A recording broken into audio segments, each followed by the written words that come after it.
እንኳን ለጾመ ፍልሰታ 5ኛ ዕለት በሰላም አደረሳችሁ።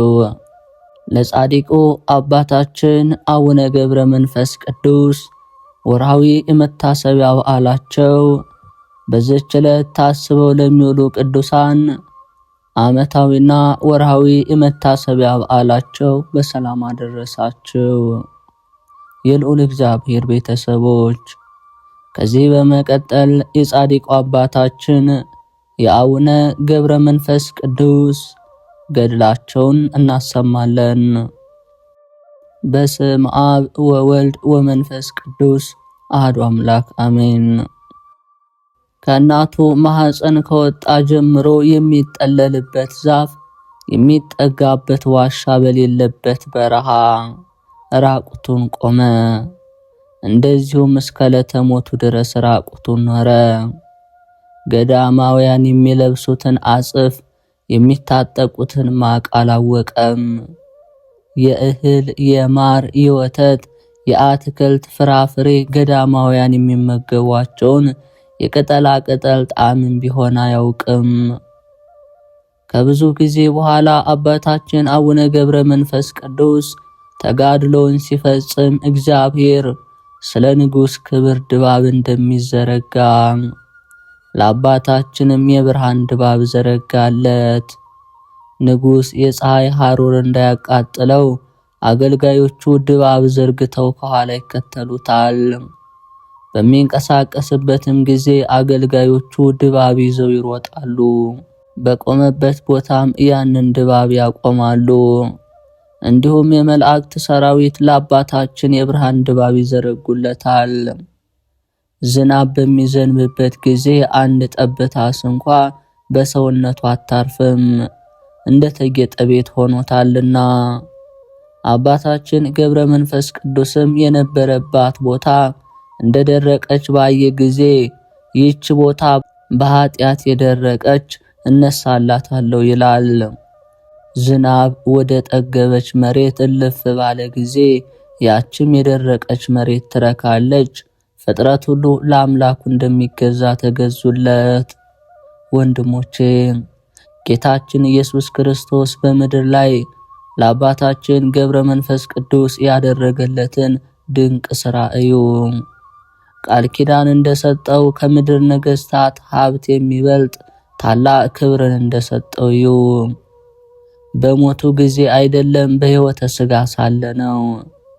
በሥጋዊ አባት ፈንታ ወልድ አባት ሆነው በምድራዊ እናት ፈንታ እመቤታችን ድንግል ማርያም እናት ሆነችው። በዘመድ በወገን ፈንታ ነቢያትና ሐዋርያት ዘመድ ወገን ሆኑት። በምድር እንዳሉ ሹማምንት ፈንታ የመላእክት አለቆች ይታዘዙለታል፣ እንደ ንጉሥም ያከብሩታል። በወንድና በሴት አገልጋይ ፈንታ 40 መላእክት ይላኩለታል። በምድራዊ ቤት ፈንታ ሰማይ የሚመስል ብርሃን ድንኳን ተተከለለት። በምድራዊ ልብስ ፈንታም እንደ ልብስ የሚሞቅ ጸጉርን በሰውነት ሁሉ አበቀለለት። በበጎ መዓዛ ፈንታ ከሽቱ ሁሉ እንደሚበልጥ እንደ ጥቅምት ወር ጽጌረዳ የሚወደድ መዓዛ ተሰጠው። በከበሩ የነገሥታት ዙፋኖች ፈንታ ፀሐይ፣ ጨረቃ፣ ከዋክብት ከሰማይ በታች ከምድር በላይ እንደሚኖሩ ከምድር በላይ ከሰማይ በታች ኖሩ ዘንድ ሰረገላ ተሰጠው። የጦር ፈረሶችን የሚጋልቡ የንጉሡን ጠላቶች ማርከው ለጌታቸው እጅ መንሻ አድርገው በሚያቀርቡ ኃይለኞች አርበኞች በሆኑ ጭፍራ ፈንታ አባታችንም በኤልያስ ሰረገላ ተጭኖ የሚወጋበትን ጦርና ጋሻ ይዞ ይኸውም መስቀል ነው። ሳጥናኤልን ከነሰራዊቱ ወጋው። ከእጁም ብዙ ነፍሳትን ማርኮ ከሲኦል በረሃ ወጣቸው። አባታችን ገብረ መንፈስ ቅዱስም በምድራውያንና በሰማያውያን ዘንድ እንዲህ ከፍ ከፍ አለ። በውኑ ከምድር ነገሥታት ሁሉ እንደዚህ ያለ ክብር የሚያገኝ ሰው አለን? በመልአኩ ክንድ 1 ወይም 2 3 ክንድ፣ ይኸውም በሰው ክንድ 144 ክንድ ነው። በዚህ ዙፋኑን የሚያደርግ አለን? የእሳት መብረቅ የተጎናጸፉ መላእክትን በዓይኑ ያያቸው ዘንድ በእጁም ይዳስሳቸው ዘንድ ለሰው ልጆች አይቻለውም። ሁለመናቸው እሳት ነውና ግርማቸው የሚያስፈራ ነውና። አባታችን ግን አይፈራቸውም፣ እንደነርሱ ንጹሕ ነውና በብርሃን ሰረገላቸው ተሸክመው ያሳርጉታል። ወንድሞቼ እርሱ እንደኛ ሰው ነው፣ እንደምንታመም ይታመማል፣ እንደኛ ደካማ ሥጋ ለብሷል። እንዲህ አይነት ልዕልና ክብር በምን አገኘ? በድህነት በንጽህና በቅድስና አይደለምን? እኛም እንደ እርሱ ሕይወትን የዘላለም ሀብትን እናገኝ ዘንድ ድህነትን ንጽህናን ገንዘብ እናድርግ። የጌታችን ወንድም ያዕቆብ ባለጸጎችን ሲከሳቸው አሁንም እናንተ ባለጸጎች ኑ ስለምትመጣባችሁ መከራ ዋይ ዋይ እያላችሁ አልቅሱ። እህላችሁ ነቅዟል፣ ልብሳችሁም በብል ተበልቷል፣ ወርቃችሁና ብራችሁ ዝጓል። ዝገቱ ምስክር ይሆንባችኋል፣ ስጋችሁንም እንደ እሳት ይበላል ብሎ እንደተናገረ። ስለዚህም አባታችን ገብረ መንፈስ ቅዱስ ከዚህ ዓለም ባለጠግነት ሸሸራቀ። በእውነት ባለጸጋ ስለ ጉስቁልናው ያለቅሳል፣ ተድላ ደስታውን በምድር ላይ ፈጽሟልና። ነቢዩ ኢሳይያስ ብሩ እሳት ሆኖ ይበላዋል እንዳለ ከነገስታት ከመኳንንት እንዲህ ያለ ባለጸግነት አያችሁን? ባለጸግነታችሁ ጠፊ ኃላፊ ነውና፣ የአባታችን ግን ባለጠግነቱ ክብሩ የማያልፍ ነው። ነቢዩ ዳዊት ከራስ እስከ ጺም እንደሚፈስ እንደ አሮን ጺም በልብሱ መደረቢያም እንደሚወርድ ሽቶ ነው እንዳለ፣ በእውነት የአባታችን ገብረ መንፈስ ቅዱስ ጺም እንደ አሮን ጺም ረጅም ነው። የፊቱም ቅላት እንደ ሮማን ሽቶ ያልነው የክህነቱ ክብር ነው። ማርያም እንተ እፍረት በጌታችን በኢየሱስ ክርስቶስ ራስ ላይ እንዳፈሰሰችው ሽቶ ነው። ከፊቱም ብርሃን ይወጣ ነበር፣ በጽዮን ተራሮች ላይ እንደሚወርድ ጠል እንዲሁም አባታችን ከጺሙ እስከ እግሩ ድረስ ይወርዳል። የአባታችን የመዓዛው ሽታ እንዲሁ ነው። መምጣቱንም ሳያዩት በመዓዛው ከሩቅ ይታወቃል። ከዚህ በኋላ እግዚአብሔር አባታችን ገብረ መንፈስ ቅዱስን መጋቢት 27 ቀን ወደ ቤተ ክርስቲያን ሄዶ ስጋውን ደሙን ያዘጋጅ ዘንድ አዘዘው። ለእስራኤል ልጆች በግብፅ ምድር የተሰራ ሕግን ይፈጽም ዘንድ የፋሲካውን በግ በማረድ ሐሙስ ማታ እንዳደረገው የሞቱን መታሰቢያ ያደርግ ዘንድ አዘዘው። በማግስቱም እርሱ ራሱ የፋሲካ በግ ሆነ፣ በአይሁድ እጅ መሥዋዕት ሆነ። ጳውሎስ እናንተም ስጋው ደሙን በመቀበል ለአዲስ ቡሆ ትሆኑ ዘንድ አሮጌውን እርሾ አስወግዱ እንዳለ በኦሪት መሥዋዕትና በወንጌል መሥዋዕት መካከል ልዩነት እንዳለ ለማጠየቅ ቤተ ክርስቲያንን አጫት።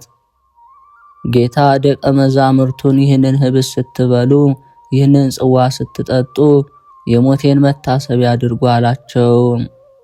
እንደዚሁም አባታችን ገብረ መንፈስ ቅዱስን ከሌሎች ስውራን ቅዱሳን ጋር ስጋውን ደሙን ያዘጋጅ ዘንድ አዘዘው። ከዚህ በኋላ አባታችን ገብረ መንፈስ ቅዱስ ጌታችን እንዳዘዘው ከሁለቱ ቅዱሳን ጋር ተነስቶ ሄደ። የአንዱ ስሙ ፍሬ ቅዱስ፣ የሁለተኛው ስሙ ዘርአ ቡሩክ ይባላል። ሦስቱም አባታችን ወደሚወደው ወደ አባ ዮሐንስ ገዳማዊ ደረሱ። ከዚህ በፊት የመጠየቅ ልማድ ነበራቸውና። ገዳማዊ አባ ዮሐንስም አባታችን ገብረ መንፈስ ቅዱስን ባየው ጊዜ ፈጽሞ ተደሰተ። አባታችንንም ወደ እኔ መምጣት በደህና ነውን ብሎ የከበረ ሰላምታ ሰጠው። አባታችንም አባ ዮሐንስን ለምን ሥራ ፈት ሆነ ቆመሃል? በውስጧ ሥርዓተ ቁርባን እንፈጽም ዘንድ ወደ ቤተ ክርስቲያን እንሄድ፣ እግዚአብሔር አዞናልና አለው። ገዳማዊ አባ ዮሐንስም አባታችንን አባቴ ሆይ የሀገሩ ሰዎች ባዩ ጊዜ ይዘባበቱብኛል። እርሱ የገዳም ሰው ሲሆን በጾም ወራት ከበዓቱ ለምን ወጣ ይሉኛል። በእኔ ምክንያት ይሰነካከሉብኛል። በዚያ ቦታ የዓለም ሰዎች ይኖራሉና ለመግባት መጨናነቅ ይሆናልና የንጉሱ መናገሻ ከተማ ናትና አለው። ስለዚህም ገዳማዊ አባ ዮሐንስ ወደዚያ መሄድን ፈራ።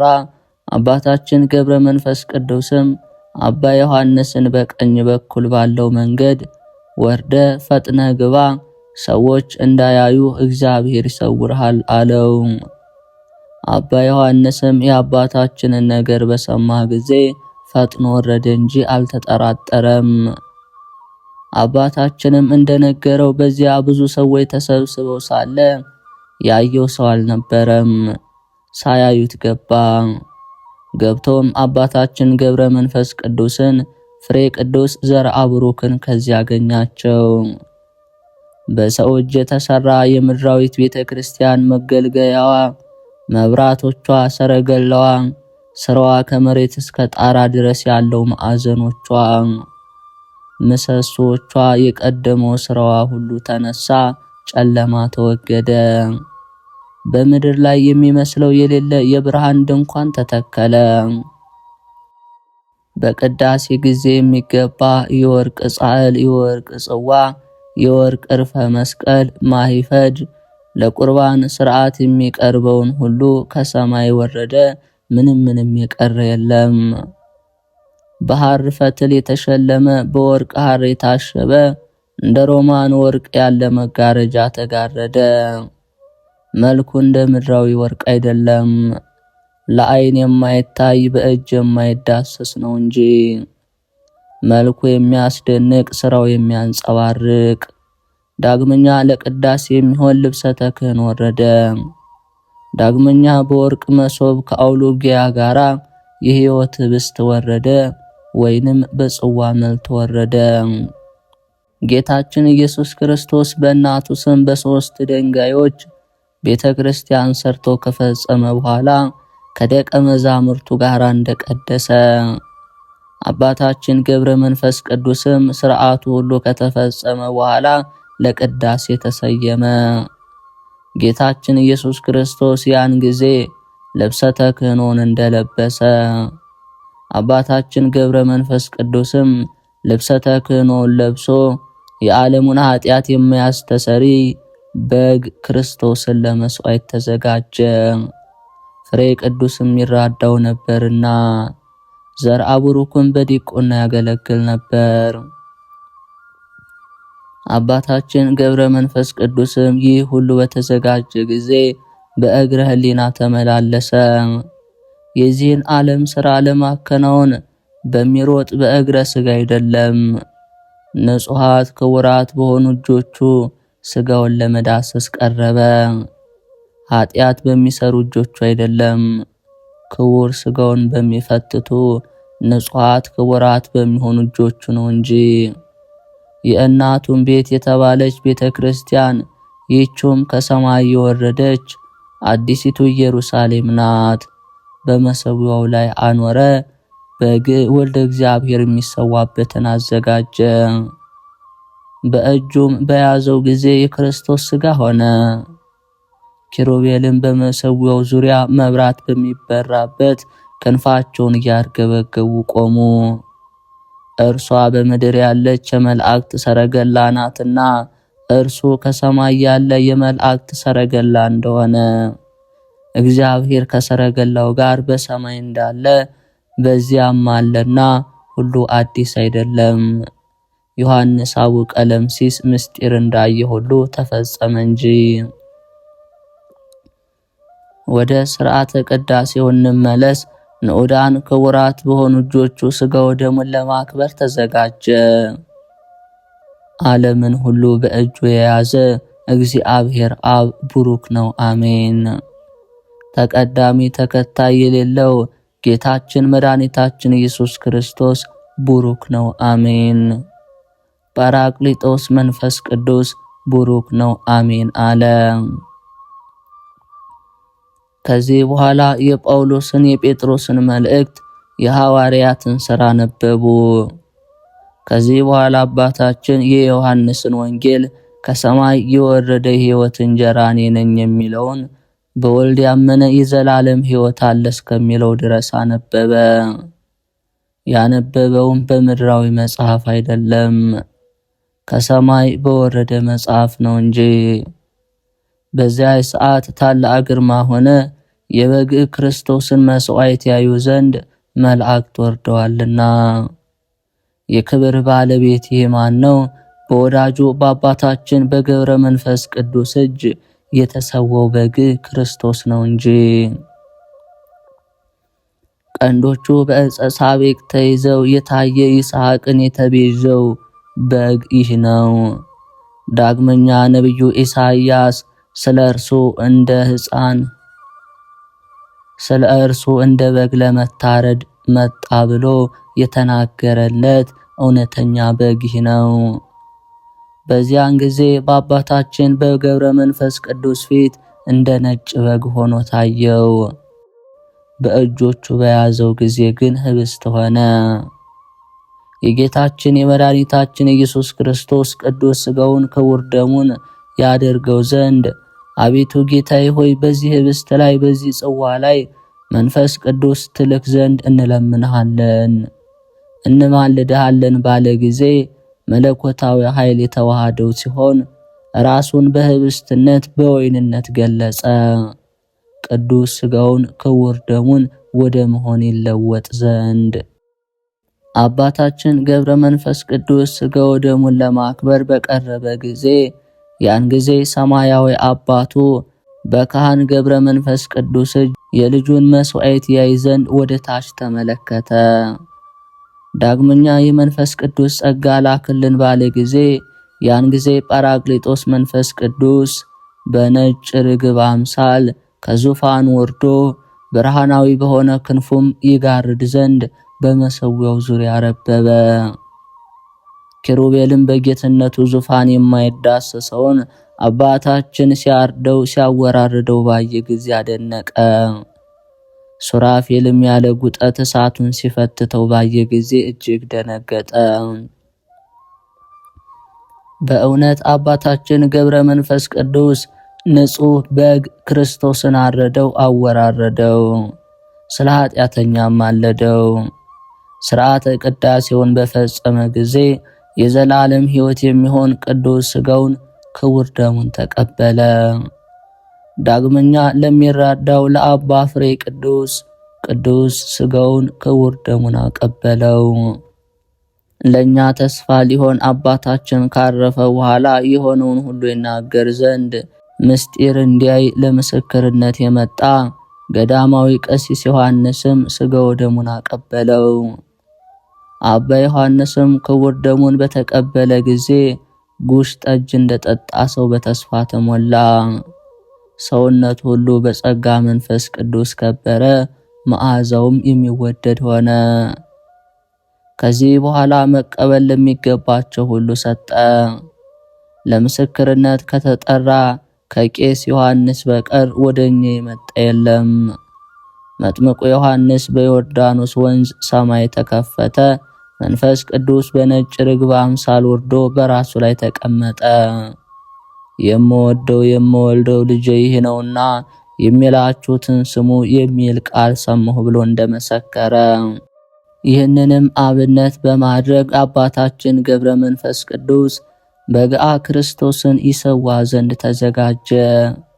መታሰቢያን አድርጉ ማለትም ካህኑ ሥጋውን ሲያቀብል የክርስቶስ ቅዱስ ሥጋ እነሆ ይላል፣ የሚቀበለው አሜን ይላል።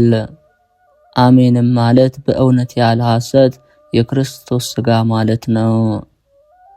በዚህ ሁኔታ በየቀኑ የሞቱ መታሰቢያ ይደረጋል። በዚህም ትንሣኤውን፣ እርገቱን፣ ዳግመኛም ወደዚህ ዓለም ለፍርድ መምጣቱን ያሳስበናል።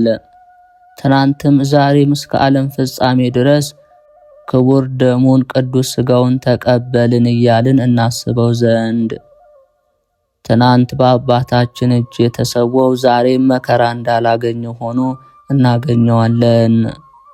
በንጹሕ ካህን እጅ የሚሰዋው መስዋዕት የመድኃኒታችን ኢየሱስ ክርስቶስ የሞቱ መታሰቢያ ይህ ነዋ።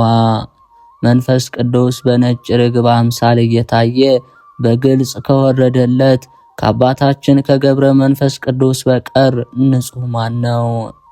ያየውም አባታችን ብቻ አይደለም። በዚያ ሰዓት ያሉት ሁሉ አዩት እንጂ መሰከሩለት እንጂ። ወንጌላዊ ቅዱስ ዮሐንስ ያየነውን የሰማነውን እንመሰክራለን እንዳለ ጌታችን ኢየሱስ ክርስቶስ ደብረ ታቦር ወጥቶ ብርሃነ መለኮቱን በገለጸ ጊዜ ነቢያት፣ ሐዋርያት ለምስክርነት እንደተመረጡ የመረጥኩት ልጄ ይህ ነው የሚል የአብን ቃል እንደሰሙ፣ ስለዚህ ትምህርቱ ያማረ ጴጥሮስም በመመስገኛው ቦታ ከእርሱ ጋር ሳለን ሰማን። እኔም ብቻ ሰማሁ አላለም፣ እኛ ሰማን አለ እንጂ። መጽሐፍ ነገር ሁሉ በሁለት በሶስት ምስክር ይጸናል እንዳለ እንዲሁም አባታችን ገብረ መንፈስ ቅዱስ የሚወደው አባ ዮሐንስም የታመነ ምስክር ሆነ። መንፈስ ቅዱስ በነጭ ርግብ አምሳል ከሰማይ ሲወርድለት እኛም አየን። ይኸውም በተቀደሰው ስፍራ ከእርሱ ጋር ሳለን ነው። ያለ ፍርሃት ሕያው ሆኖ እያየው የሰዋው አባታችን ገብረ መንፈስ ቅዱስ ይህ ነው። እጆቹ እንደ ጉጠት፣ ጣቶቹ እንደ ሾተል ሆኑ። ንዑድ ክቡር ካህን አባታችን ስጋውን በየጥቂቱ ለያየ፣ ደሙን በመሰዊያው ላይ ፈሰሰ። አስቀድመን እንደተናገርን ከእርሱ ጋር የነበሩትን ተቀብሎ አቀበላቸው። ሥርዓተ ቅዳሴውን ከፈጸመ በኋላ በቁርባን ጊዜ ሕዝቡ ወዳሉበት ወጥቶ ለሚገባቸው ሰዎች ስጋው ደሙን አቀበለ። ይህንን ከፈጸመ በኋላ እግዚአብሔር ዘላለማዊ የሕይወት ብርሃን ነው የሚለውን እስከ ፍጻሜው ድረስ ደገመ። መልከ ጼዴቅ በሐዲስ ኪዳን መስዋዕት አምሳል ህብስቱን ወይኑን ከሰጠው በኋላ አብርሃምን እንደባረከው አባታችንን ባረካቸው። ከዚህ በኋላ ዲያቆኑ ዘርአብሩክ በምስራቅ በኩል በአባታችን ቀኝ ቆሞ ከፍ ባለ ድምፅ ስጋው ደሙን ተቀብለን እግዚአብሔር እናመሰግነዋለን የሚለውን እስከ ፍጻሜ ድረስ ተናገረ። ካህኑ አባታችን ገብረ መንፈስ ቅዱስም ፊቱን ወደ ምስራቅ መልሶ ቆሞ በታላቅ ድምፅ ሊያዜም በወደደ ጊዜ የሥጋ ድካም እርጅና ከለከለው። ጌታ በወንጌል መንፈስ ይፈልጋል፣ ሥጋ ግን ይደክማል እንዳለ፣ ስለዚህም በትሑት ቃል አንደበቱ የእግዚአብሔርን ምስጋና ይናገራል። ሥጋዊ ደማዊ ፍጥረት ሁሉ ቅዱስ ስሙን በዚህ ዓለም ያመሰግናሉ አለ።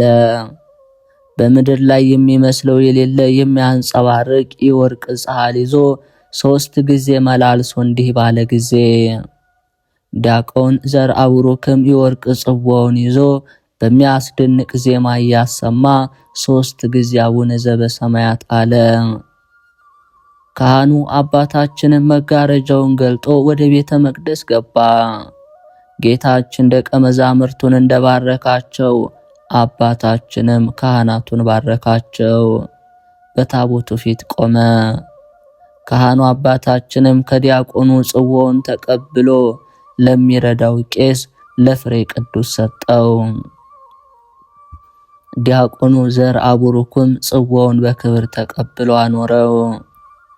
ይህ ሥርዓት ከተፈጸመ በኋላ ለምስክርነት ከዚያ የቆሙ ሰዎች እያዩት ወዲያውኑ ሁሉም ተሰወሩ። ምንም የታየ የለም። አባ ዮሐንስ ብቻውን ቀረ። የተተከለው የብርሃን ድንኳንም ተነሳ። የብርሃን መጋረጃው፣ ማህፈዱ፣ ጸሐሉ፣ ጽዋው ተነሳ። መሶበ ወርቁ ከአውሎጊያ ጋር ከሰማይ ሲወርድ ታየ እንጂ ሲያርግ ግን ያየው የለም። ከዮሐንስ ፊት እንደ ሸረሪት ድር ተገፈፈ እንጂ የሆነውን አላወቀም። ጥቂት እልፍ ብሎ ዲያቆን ዘርአብሩክ ልብን ደስ የሚያሰኝ መዓዛው ድንቅ የሆነ መልኩ እንደ በረዶ እንደ ድንብላል ነጭ ሆነ አውሎጊያ በእጁ ይዞ አየ። አባታችን ገብረ መንፈስ ቅዱስ የሚወደው አባ ዮሐንስን ባየው ጊዜ እቀበለው ዘንድ በእጅ ካለው አውሎጊያ አትሰጠኝምን? አለው። ዲያቆን ዘርአብሩክም አባ ዮሐንስ እቀበለው ዘንድ ስጠኝ ስላለው ፈገግ አለ። አንተ በሰው እጅ የተሰራ ምድራዊ ምግብ ትመገባለህና አይገባህም አለው። ከዚህ በኋላ ዲያቆን ዘርአብሩክም ተሰወረው። አባ ዮሐንስም በልቶት እንደሆነ አላየም። አውሎጊያን ይዞ አየ እንጂ። አባ ዮሐንስም የቤተ ክርስቲያን ሥርዓቷ ወደ ቀድሞ ሥርዓቷ እንደተመለሰ ባየ ጊዜ አባታችን ገብረ መንፈስ ቅዱስ እንደወጣ አውቆ እርሱም ሰው ሳያየው ወጣ። ከዚያ ጥቂት እንደሄደ ወደ በዓቱ ሲደርስ ፈጽሞ መሽቶ ነበር። ዳግመኛ አባታችን ገብረ መንፈስ ቅዱስን አብረውት ከቀደሱት ከአባ ፍሬ ቅዱስ ከዘርአብሩክ ጋራ በመንገድ አየው። ስላያቸው ደስ አለው። አባቶቼ ወዴት ትሄዳላችሁ? ከማንስ ቤት ታድራላችሁ? አላቸው። እገሌ በተባለው ደብር እናድራለን አሉት፣ እግዚአብሔር አዞናልና። አባ ዮሐንስም ነገራቸውን ሰምቶ አደነቀ። እነርሱም አድንቀው ተሰወሩት። ከእናቱ ማኅፀን ጀምሮ በተመረጠው በአባታችን ገብረ መንፈስ ቅዱስ እጅ የእግዚአብሔር ጸጋ ስላገኘ እያደነቀ ወደ በዓቱ ገባ። በእውነት ክህነቱ ያማረ ካህን ነው። በሥጋው ኃጢአት የለበትም። እርሱን ያዩ ዓይኖች ንዑዳን ክቡራን ናቸው። እርሱን የሳሙ ከንፈሮች ንዑዳን ክቡራን ናቸው። ትምህርቶቹን የሰሙ ጆሮች ንዑዳን ክቡራን ናቸው። መዓዛው ልዩ ልዩ የሆነ እርሄ ከሚባል ሽቶ ይልቅ የሚወደድ መዓዛውን ያሸተቱ አፍንጮች ንዑዳን ክቡራን ናቸው። ይህ አባታችን ገብረ መንፈስ ቅዱስ ግን ለጥጋብ እንደተቀዳ እንደ ቃና ወይን አይደለም። ነቢዩ ዳዊት ስለዚህ ደም ጽዋ በእግዚአብሔር እጅ ነውና ያልተቀላቀለ የወይን ጠጅ መላበት፣ ከዚህ ወደዚህ አገላበጠው። ነገር ግን አተላው አልፈሰሰም፣ የምድር ኃጢአተኞች ሁሉ ይጠጡታል። ዳግመኛ ጽዋም ጽኑዕና የሚያረካ ነው ብሎ እንደተናገረ አባታችንም በመሰዋው ላይ የወልደ እግዚአብሔርን ደም አንጠፋጠፈ። ዳግመኛም ነቢዩ ዳዊት የሚያስደነግጥ ወይንን አጠጣህን አለ። የሚያስደነግጥ ወይን ምንድነው? ሐራዊ ለንጌኒዎስ በጦር በወጋው ጊዜ ከቀኝ ጎኑ የፈሰሰ የክርስቶስ ደም ነው እንጂ። ለሚያየው ሰው አይኑ የከፋ በኃይለኛ ነጸብራቅ እንደሚወረወር መብረቅ ሰይጣንን ያስደነገጠው በእውነት የሚያስደነግጥ ወይን ነው። ንጹሕ ካህን አባታችን ገብረ መንፈስ ቅዱስ የቀዳው ወይን ለተጠሙ ሰዎች መጠጥ የሚሆን በእውነት የሚያረካ ወይን ነው።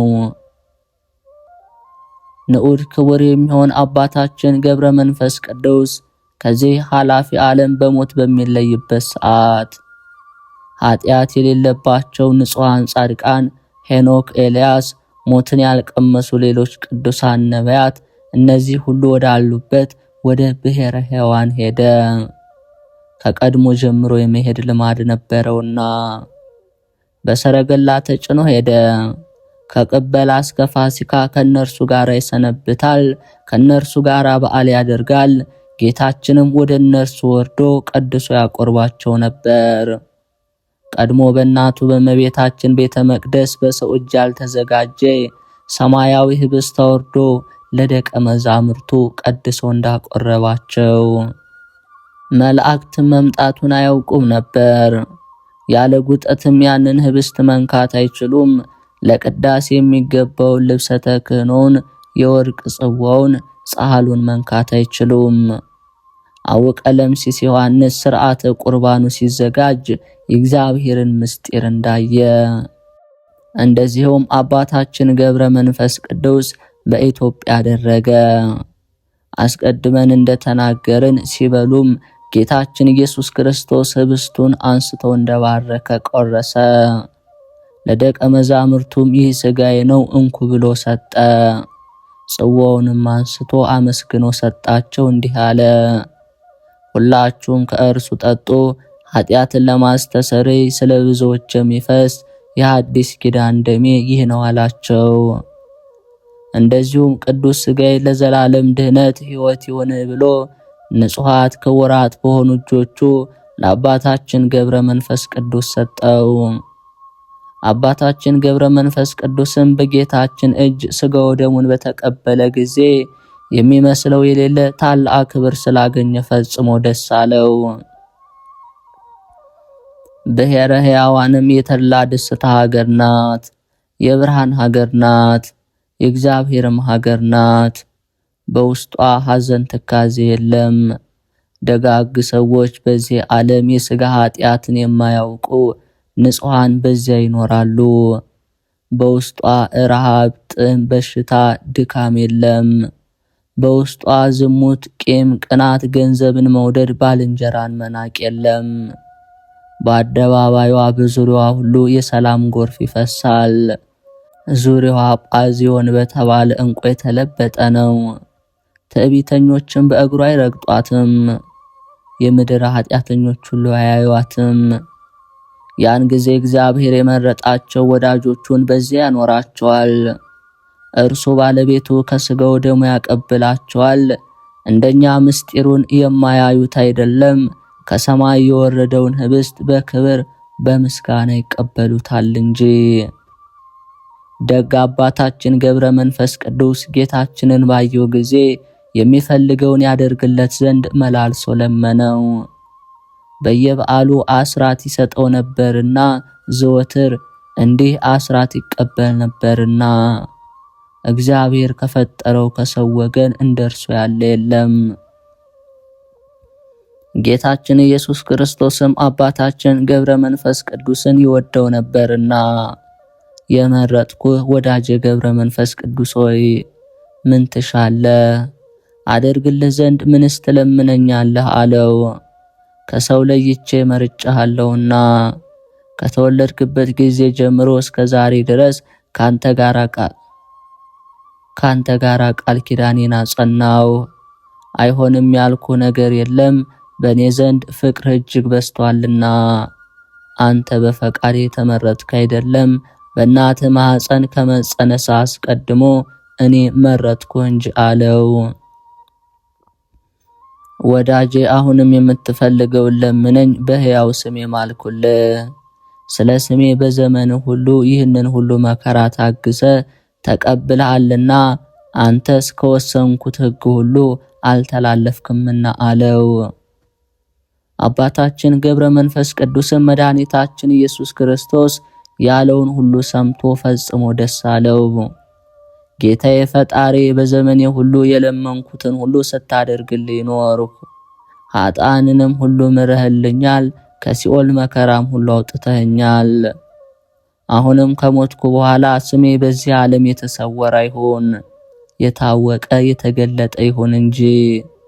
ሥራዬም ሁሉ የተገለጠ ይሁን፣ ገድሌ ትሩፋቴ እስከ ዓለም ዳርቻ ድረስ የታወቀ የተገለጠ ይሆን ዘንድ ስሜም አንተ የገባህልኝን ቃል ኪዳን ሁሉ የታወቀ ይሁን። ምሕረትህ የበዛ መዓትህ የራቀ አቤቱ ጌታዬ፣ ሳይጠራጠር በእምነት ጸንቶ መታሰቤን ዝክሬን ያደረገውን ሁሉ ማርልኝ። ለድሆች፣ ለጦም አዳሪዎች፣ ለባልቴቶች፣ ለሙት ልጆች ብዙም ቢሆን ጥቂትም ቢሆን በሚቻለው መጠን እነዚህን ያበላ ያጠጣ ያለበሰ ሁሉ ማርልኝ። ስሜን የጠራ ሁሉ አቤቱ ማረው፣ ኃጢአቱንም ይቅር በለው፣ በመከራው ጊዜ ሁሉ እርዳው ብሎ ለመነ። ጌታችን ኢየሱስ ክርስቶስም አባታችን ገብረ መንፈስ ቅዱስን እውነት እውነት እልሃለሁ የምምርልህም አንተ በቃል የተናገርከውን ብቻ አይደለም፣ በልብህ ያሰብከውን ሁሉ ምርልሃለሁ እንጂ።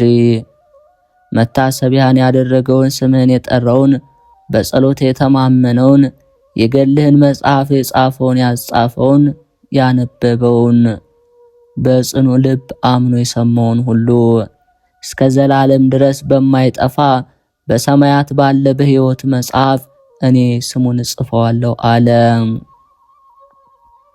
ለቤተ ክርስቲያን መባ የሚያገባውን ይኸውም ስንዴ፣ ዘይት፣ ዕጣን፣ ዘቢብ ሌላውንም ነዋይ ቅድሳት በመታሰቢያ ቀን ያቀረበውን እኔ ኃጢአቱን ይቅር እለዋለሁ። ተድላ ደስታ በሚደረግበት በሺው ዘመን ከኔ ጋር አስቀምጠዋለሁ። ለድሆች ለጦም አዳሪዎች የሚራራውን፣ ለተራበ የሚያበላውን፣ ለተጠማ የሚያጠጣውን፣ ጥቂትም ቢሆን ብዙም ቢሆን በአንተ ስም አምኖ ይህንን ሁሉ ያደረገውን እኔ በመንግሥተ ሰማያት የሕይወት እንጀራን ካንተ ጋር አበላዋለሁ። በአንተ ስም የታረዘውን የሚያለብስ፣ የተቸገረውን የሚረዳ፣ በመታሰቢያ ቀን ያዘነውን የሚያረጋጋ፣ ባለጸጋም ቢሆን ድሃ፣ ኃጢአቱ የበዛም ቢሆን ኃጢአቱን ትቶ በጸሎቴ የታመነ የቀደመ በደሉን አላስብበትም። የዕዳ ደብዳቤውን እደመስሰለታለሁ፣ እንዳልበደለም አደርገዋለሁ። እግዚአብሔርም ለአባታችን ለገብረ መንፈስ ቅዱስ ይህን ቃል ኪዳን ከሰጠው በኋላ ከእርሱ ተሰወረ። አባታችን ገብረ መንፈስ ቅዱስም ይህንን ቃል ኪዳን ሰምቶ ወደ ምድረ ከብድ ተመለሰ። መጋቢት 1 ቀን አባታችን ወደሚወደው መነኩሴ ደረሰ። የእግዚአብሔርንም ድንቅ ሥራ ሲነጋገር ዋለ። ከዚህ ከኃላፊው ዓለም በሞት የሚለይበት ጊዜ እንደደረሰ እግዚአብሔር የሰጠውንም ቃል ኪዳን ከመጀመሪያው እስከ መጨረሻው ድረስ ያለውን ሁሉ ነገረው። ዳግመኛም በአማላጅነቱ አምነው መታሰቢያውን ዝክሩን ለሚያደርጉ ለኢትዮጵያ ሰዎች ሰላምና ደህንነትን እንዳመጣልን ነገረው። አባታችን ገብረ መንፈስ ቅዱስም በዓለም ዳርቻ ሁሉ መታሰቢያው እንደሚደረግ በዚህ ዓለም በሕይወተ ሥጋ ሳለ አወቀ። በምድር ላይ የሚመስለው የሌለ የክብር ኮከብ፣ ጻድቅ፣ የታመነ እውነተኛውን የእግዚአብሔር መንገድ የሚያስተምር በዝቋላና በምድረ ከብድ ተገኝቷልና። ከብድ ማለት ታላቅ ማለት ነው። ነቢዩ ዳዊት በአሕዛብ መካከል እገዛልሃለሁ፣ በታላቅ ሕዝብ መካከል አመሰግናለሁ እንዳለ፣ ዳግመኛ ብዙ ሥልጣን ካላቸው ከነርሱ ይልቅ ደስ አሰኝሃለሁ እንዳለ፣ በእውነት በውስጧ የሚኖሩ ሰዎች ታላላቅ ናቸው፣ ከከዋክብቶችም የከበረ ዕንቁን ይመስላሉ፣ እንደ ዕንቁም ያበራሉ። ከዋክብትም የተባሉ በውስጧ የሚኖሩ ቅዱሳን ናቸው።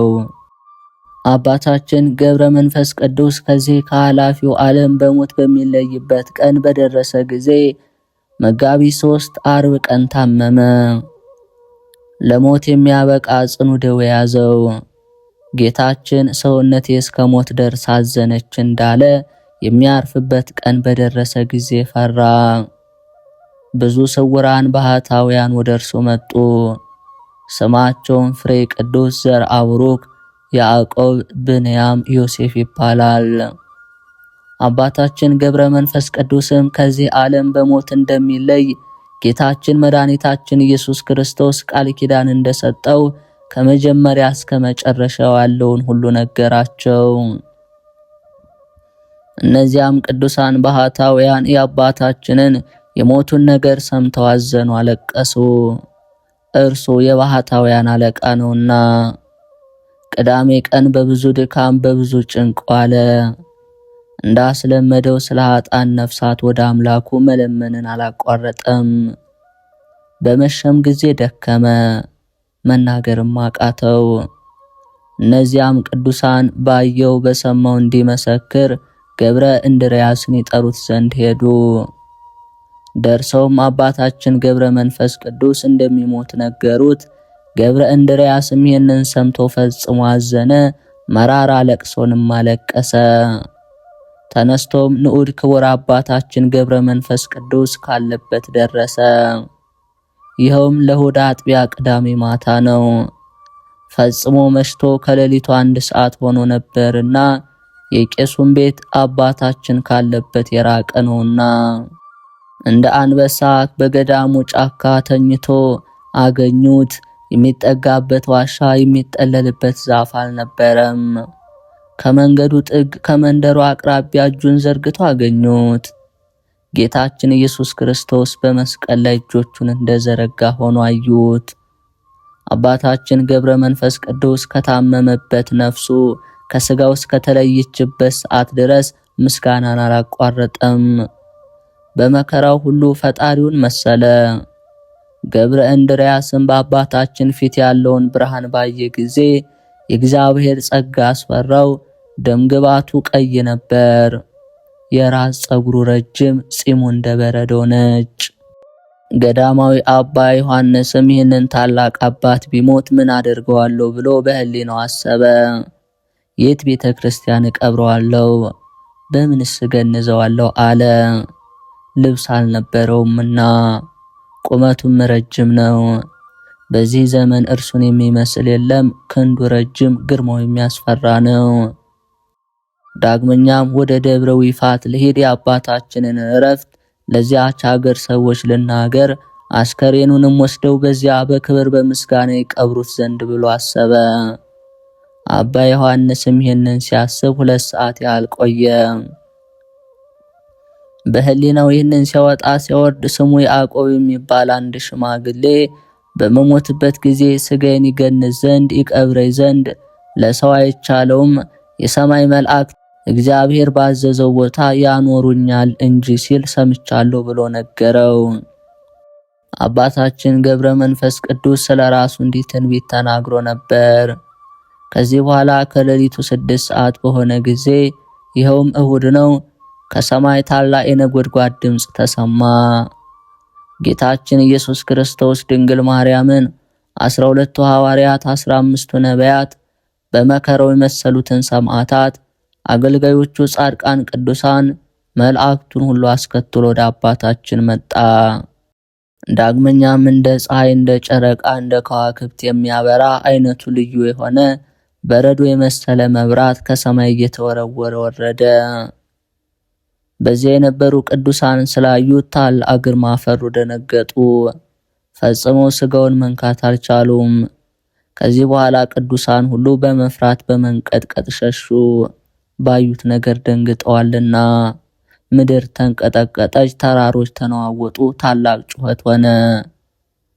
እነዚያም ቅዱሳን በምድር ላይ የሚደረገውን ታላቅ ምስጢር ያዩ ዘንድ ከሩቅ ቆሙ። እግዚአብሔር ምስለ አባታችን ገብረ መንፈስ ቅዱስ ክብር የሚደረገውን ያስተውሉ ዘንድ እነዚያን ቅዱሳን አጸናቸው። ባዩት በሰሙት ነገር ሁሉ ምስክር ሆኑ። ጌታችን ኢየሱስ ክርስቶስም ቃል ኪዳን ሰጥቶ ታረገ። ከጻድቁ አባታችን ከአቡነ ገብረ መንፈስ ቅዱስ በረከት ረድኤት ያሳትፈን። አባታችን ሆይ በሰማያት የምትኖር፣ ስምህ ይቀደስ፣ መንግሥትህ ትምጣ፣ ፈቃድህ በሰማይ እንደሆነች እንዲሁም በምድር ላይ ትሁን። የዕለት እንጀራችን ስጠን ዛሬ፣ በደላችንም ይቅር በለን እኛም የበደሉን ይቅር እንደምንል።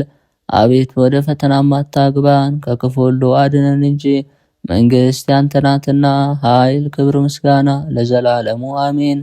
እመቤታችን ቅድስት ድንግል ማርያም ሆይ በመልአኩ በቅዱስ ገብርኤል ሰላምታ ሰላም እንልሻለን። በሐሳብሽ ድንግል ነሽ፣ በሥጋሽም ድንግል ነሽ። አሸናፊ እግዚአብሔር ናት ሆይ ሰላምታ ላንቺ ይገባሻል። ከሴቶች ሁሉ ተለይተሽ አንቺ የተባረክሽ ነሽ፣ የማኅፀንሽ ፍሬ የተባረከ ነው። ጸጋን የተመላሽ ቅድስት ሆይ ደስ ይበልሽ፣ ልዑል እግዚአብሔር ካንቺ ጋር ነውና ከተወደደው ልጅሽ ከጌታችን ከመድኃኒታችን ከኢየሱስ ክርስቶስ ዘንድ ይቅርታና ምሕረትን ለምኝልን ኃጢአታችንም ያስተሰርይልን ዘንድ ለዘላለሙ አሜን። የልዑል እግዚአብሔር ቤተሰቦች፣ የማህደር ሚዲያ ተከታታዮች የቅዱሳኑ በረከት ሁሉ ከሁላችሁ ጋር ይሁን። ይህንን መንፈሳዊ ዝግጅት እንደ ሁል ጊዜያችሁ ቪዲዮውን ላይክ በማድረግ ማንኛውም ሐሳብ አስተያየታችሁን ሆነ ለመንፈሳዊ አገልግሎት ጥያቄዎችም ካላችሁ ኮሜንት ላይ ማስፈር ትችላላችሁ። ጾሙን የድህነት የበረከት የፍቅር አምላካችን እግዚአብሔር ያድርግልን።